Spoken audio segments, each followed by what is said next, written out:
Et si on faisait dans deux phases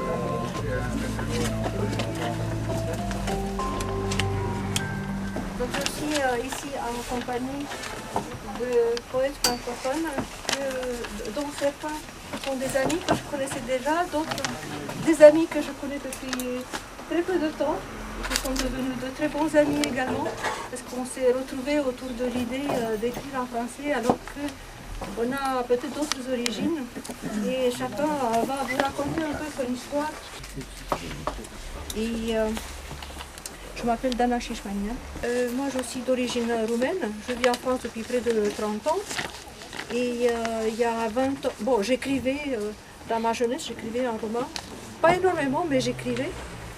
Et puis pendant des décennies, après cet exil, qui avait des raisons politiques à l'époque, vous connaissez l'histoire de la Roumanie un petit peu. Vous avez ici Sébastien Reichmann qui est d'origine roumaine aussi. Il y a Patricia Laranco qui est d'origine mauricienne et qui est en français depuis toujours, mais je pense qu'elle a un rapport spécial avec le français, elle va vous raconter. Pas depuis toujours. Voilà. Il y a Abder Zegout, Oui, tout à fait. qui est poète kabyle. Non, je suis Non. poète algérien de la Kabylie. Voilà, Après, je reviendrai et je vais vous dire le pourquoi. exactement. Voilà. Alors, Abder Zegou, Oui, donc ça c'est votre poème, enfin votre recueil de poèmes, Le Vagabond Céleste. Il y en a d'autres, hein, puisqu'on en avait apporté d'autres, mais là c'est juste pour donner une petite idée. L'autre genre de Marie-Louise Diouf-Salle. Ah voilà, donc vous êtes là, très bien. Bon, parfait. Moi, j'ai publié en Roumanie, j'ai commencé comme poète de langue roumaine, si l'on veut. J'ai eu des difficultés avec la censure. Je me suis, on va dire, guidé, voilà, je suis parti. J'ai eu un trajet un peu compliqué. Donc, et j'ai écrit en français ensuite. Mais j'ai voulu toujours écrire en français. Il y avait le désir de la langue. Il y avait le projet que j'ai formulé très tôt, c'est-à-dire à partir de l'âge de 19 ans. Je ne sais pas ce qui m'a frappé, comme ça sur la tête. Je me suis dit, je vais écrire en français, je vais être poète de langue française. Abder Zegout, Oui. je suis algérien, berbère, de la Kabylie, francophone et francophile. La Kabylie n'est qu'une région de l'Algérie, bien sûr, je suis berbère d'identité et de culture. Je suis francophone, j'écris en langue française. Il y a une histoire à la fois personnelle, en même temps politique et autre. C'est intéressant de le dire. J'ai un mot, le mot qu'il doit apporter un plus, prouver, montrer. Il a le voyage, il faut qu'il voyage. C'est important à travers le travail ou mon itinéraire de poète, bien sûr. Je suis né en Kabylie, j'ai grandi dans cette Kabylie avec ma langue maternelle. J'ai appris... Vous êtes né après l'indépendance? Oui, je suis né après l'indépendance. D'accord. Oui. Est-ce que vous avez connu la période où, parce qu'on a reçu Tangour récemment, la période où on faisait un peu la chasse aux francophones pour des raisons politiques, en encourageant les écrivains arabophones? Ils ont avantagé, oui, les poètes et les écrivains arabophones dans des régions arabophones, par exemple. Voilà. Vous savez, je ne dirais pas aussi ça, parce qu'il y a quand même l'Algérie a des grands écrivains francophones. Je peux citer quelques noms, même quelques écrivains aussi et poètes arabophones, mais qui écrivent en langue française. Je parle de mes auteurs. Je cite les noms. Jean Sénac, par exemple, pour moi, c'est un Algérien. Par exemple, pour moi, mais je sais pour quelques Algériens, il n'est pas un Algérien. Par exemple, il faut dire les tels, il y a Jamal Amrani, par exemple, pour moi. Il y a aussi Simon Hind. D'ailleurs, il y a pas mal d'écrivains qui ont écrit sur lui, comme Jean Amrouche, comme Mouloud Feraoun, voilà. Mais après, il y a aussi tant d'inconnus. Moi, je me rappelais le premier recueil que j'ai édité en Algérie, tellement on n'a pas de lieu, on n'a pas d'espace, je l'ai vendu dans les bus. Pourtant, j'étais cadre comptable. Dans les bus. Voilà, dans les bus.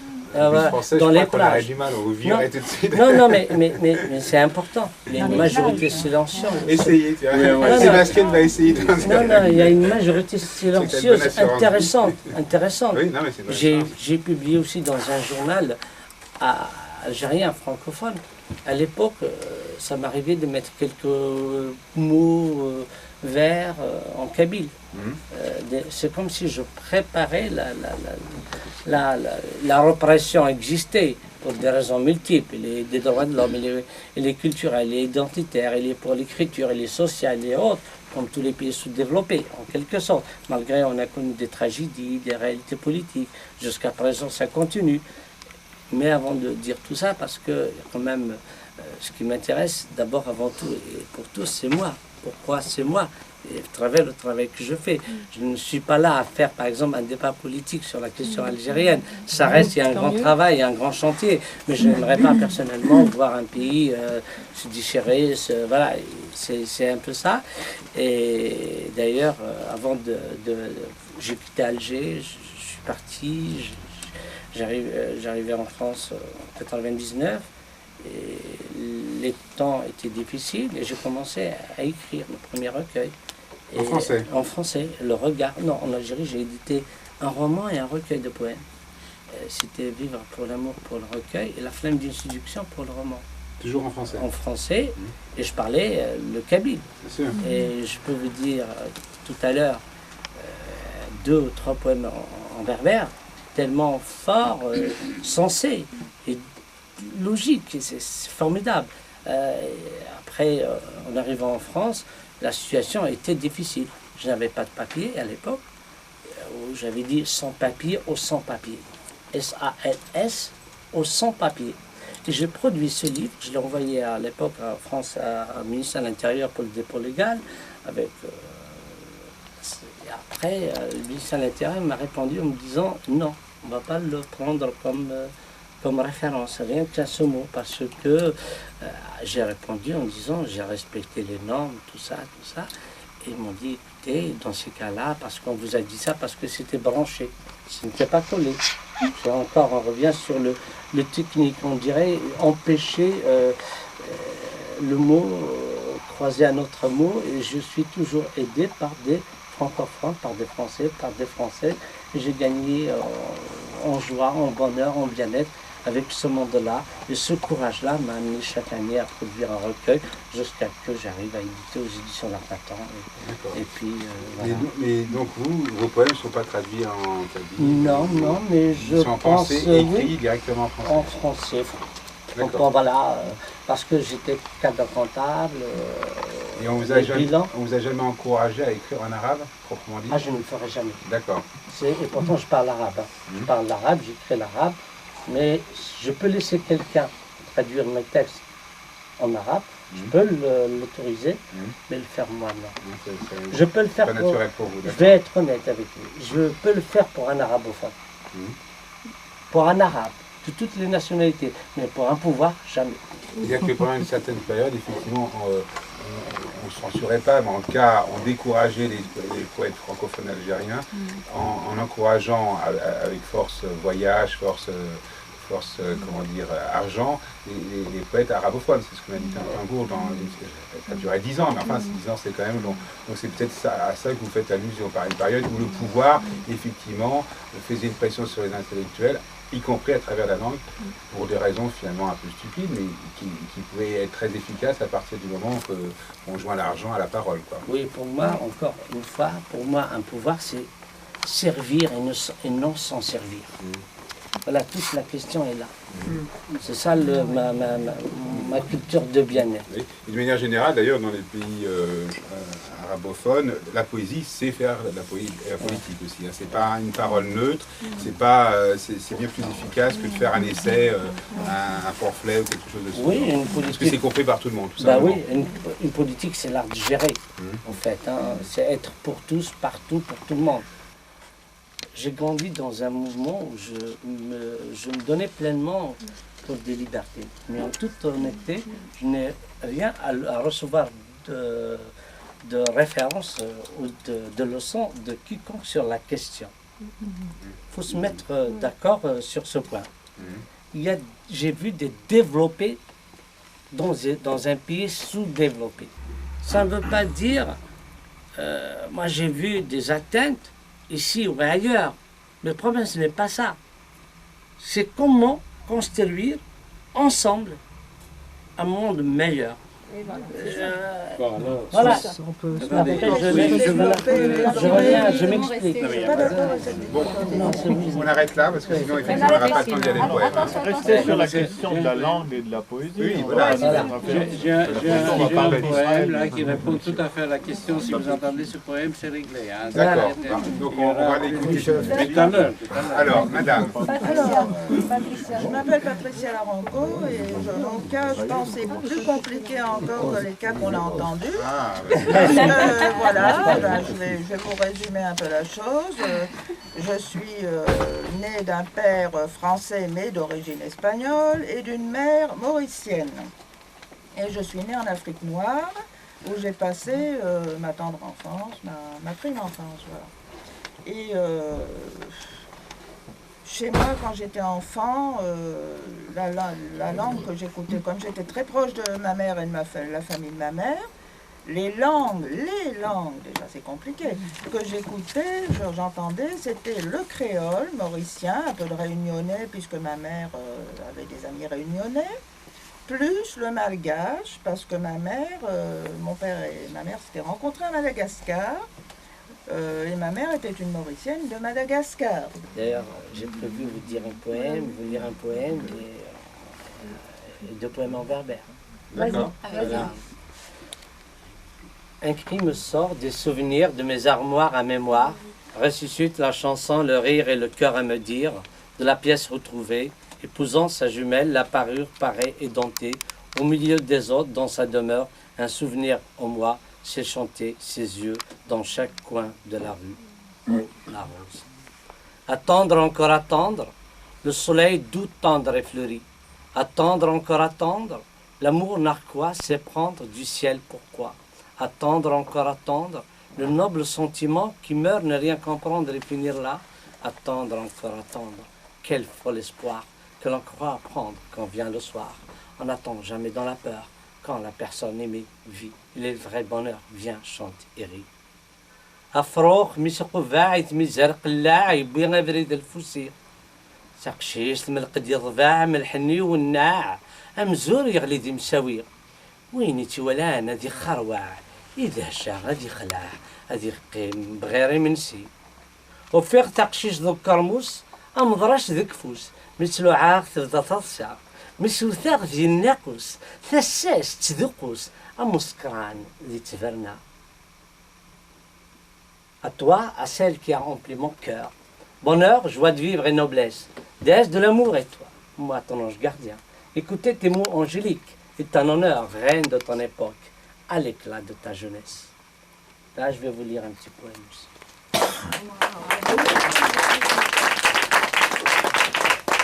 La Kabylie. Il y a dans cette Kabylie des pensées légitimes. Il y a mon cœur qui est resté là-bas. Il y a une mère triste devant la porte. Il y a un commerçant sur la place du village. Il y a 6 vieilles qui parlent du quotidien. Le mot vieille, ce n'est pas des mères ou des grands-mères. C'est les représentants du néant. C'est une autre philosophie de vivre. Il y a mon âme qui cherche une image. Il y a une mosquée sur le chemin du lointain. Aussi, parce que j'adhère à la prière de mes parents. C'est une autre aussi vue d'ensemble. Mais je vais continuer à lire, c'est mieux. Il y a le vieux qui pisse qu'en nos passants. Il y a une fontaine dans son grand bouc. Il y a une roche gravée en lettres berbères. Il y a une petite vie pour les emmerdeurs. Il y a une assemblée des égarés. Il y a un bal pour les mariés éphémères. Il y a les yeux méchants qui jouent avec la vie des autres. Il y a un rideau de censure, l'interdit. Il y a toute mon enfance rebelle. Il y a des chemins tortueux à Éphyra. Il y a une maison qui accueille les malheureux. Il y a un maire inconnu sur la voie. il y a mon amour pour ce village natal. Il y a une rose éblouissante dans ma vie. Je l'aime, je t'aime, Éphérin mon cœur. Kabylie espoir, Algérie, mon pays bien-aimé. Et la France comme pays de liberté, comme amour retrouvé. Est-il le poète?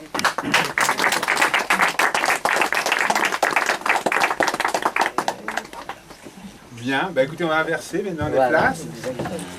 Vous voulez bien? On va commencer par Marie-Louise. Est-ce que vous pourriez vous présenter un petit peu et qu'est-ce qui sont vos motivations pour avoir écrit d'autres genres? Oui. Enfin, je m'appelle Marie-Louise Diouf et je suis d'origine sénégalaise. Je suis née au Sénégal et j'ai grandi en France où j'ai fait ma scolarité à partir de la 6e. Et bon, j'ai une formation universitaire qui est la philosophie et je dois dire une formation personnelle qui est la littérature et la poésie. Ce que je cherche, ou plus ce que je cherche à faire et ce qui me motive, c'est de saisir le poétique dans l'expression orale. Mais il y a une sorte de rituel, disons, où on regarde l'avenir. Et donc, on appelle le vent avec les coris ou le sable avec les bâtonnets et on essaie de savoir ce qui va se passer. Alors donc Mathias Carpoula, vous avez dit? Alors, moi je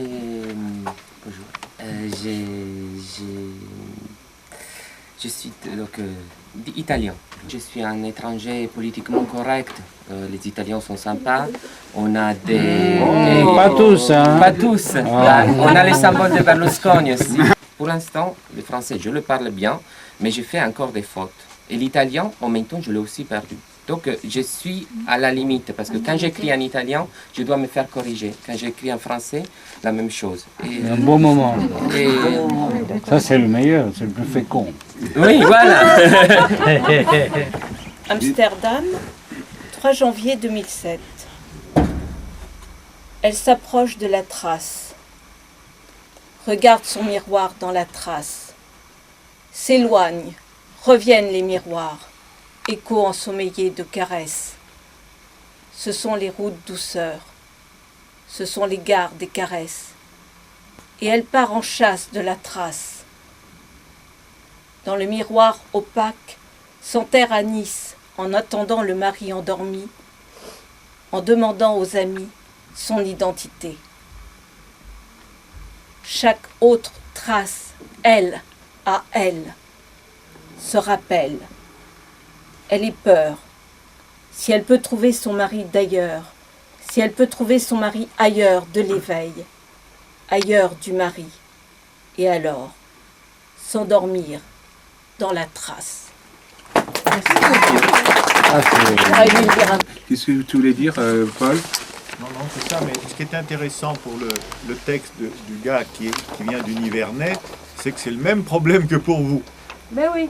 Donc les Jacobins, ils n'ont pas réussi à unifier la langue française. C'est la télévision qui a uni la langue française.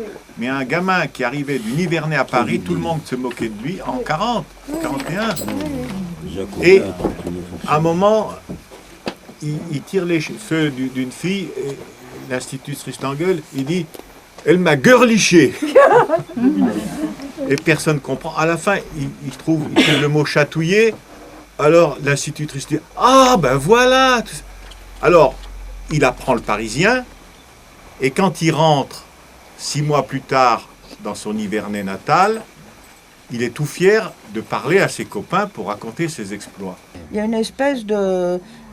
On finit par avoir envie de jouer avec les mots, et en même temps on a un rapport, on relativise l'importance des mots, leur sens, on s'attache à leur rythme, à leur sonorité, et donc on en vient presque naturellement à la poésie. Alors quand même on va parler de vous, d'Anna de chez Spagnan, mercredi entre deux peurs.